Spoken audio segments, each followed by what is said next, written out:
अस्सलाम वालेकुम बच्चों। आज फिर 18 जनवरी सन 2021, ठीक है बेटा। आज हम उर्दू में पढ़ने जा रहे हैं नया सबक नंबर 18 तेज गाम। आज चाहरुम जमात के बच्चे सैर के लिए आए थे। बस्ती से दूर एक पहाड़ी के दामन में उन्होंने डेरा डाल दिया। पास ही एक झरना भी बहता था जो आगे जाकर एक छोटी सी नदी बन जाता था। नदी के दोनों किनारों पर दूर तक घने दरख्तों के झुंड थे। बच्चे अपना अपना टिफिन भी साथ लाए थे। दोपहर में दरख्तों की छांव में बैठकर उन्होंने मिल बांट कर खाना खाया। फिर पास के झरने से पानी पिया और टोलियां बनाकर मुख्तलिफ खेल खेलने में मशगूल हो गए, कबड्डी, फुटबॉल, क्रिकेट वगैरह।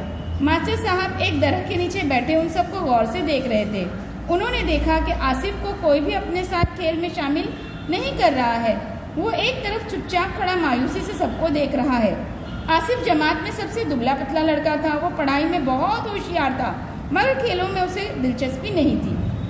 दुबला पतला होने की वजह से बच्चे अक्सर उसका मजाक उड़ाते थे। उनमें हामिद सबसे आगे था। आसिफ ने एक बार मास्टर साहब से हामिद की शिकायत भी की। मास्टर साहब ने हामिद को समझाया कि कमजोरों को सताना नहीं चाहिए। हामिद ने मास्टर साहब से वादा तो कर लिया कि आसिफ को नहीं सताएगा, मगर वो अपने वादे पर कायम न रहा। जब भी मौका मिलता वो आसिफ को छेड़ने से बाज न आता। हामिद की तरह दूसरे बच्चे भी आसिफ को छेड़ने लगे थे। इसी छेड़छाड़ की वजह से आसिफ सब बच्चों से अलग थलग रहने लगा। मास्टर साहब ने सोचा आखिर किया क्या जाए कि आसिफ भी दूसरे बच्चों के साथ मिलकर खेलने कूदने लगे और उसके साथी उसे छेड़ने से बाज आ जाए। बैठे बैठे उन्हें एक तरकीब सूझी। उन्होंने बच्चों को आवाज़ दी, बच्चों तुम लोग क्रिकेट, फुटबॉल, कबड्डी वगैरह तो खेल चुके, आओ आज एक नया खेल खेलें।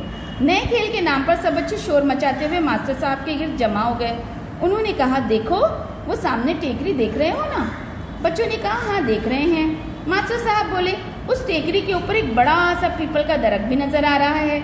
बच्चे एक साथ बोले, जी हाँ नजर आ रहा है।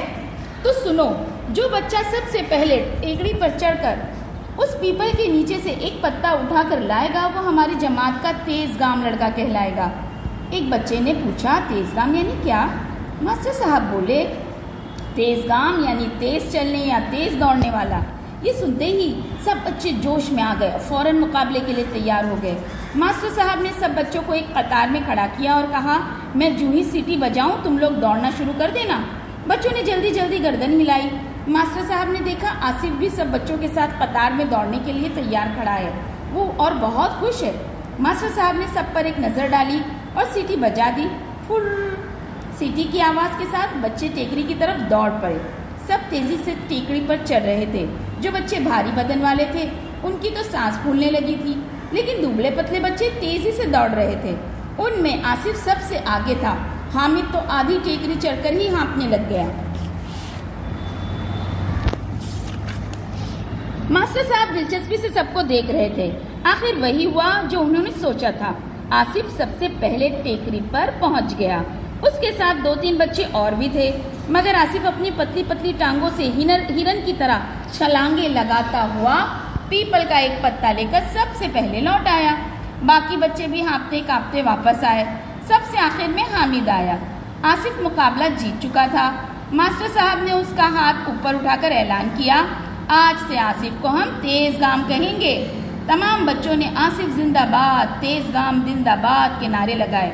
आसिफ का चेहरा खिल उठा। उस दिन के बाद से बच्चों ने आसिफ का मजाक उड़ाना छोड़ दिया। जल्द ही हामिद भी आसिफ का दोस्त बन गया।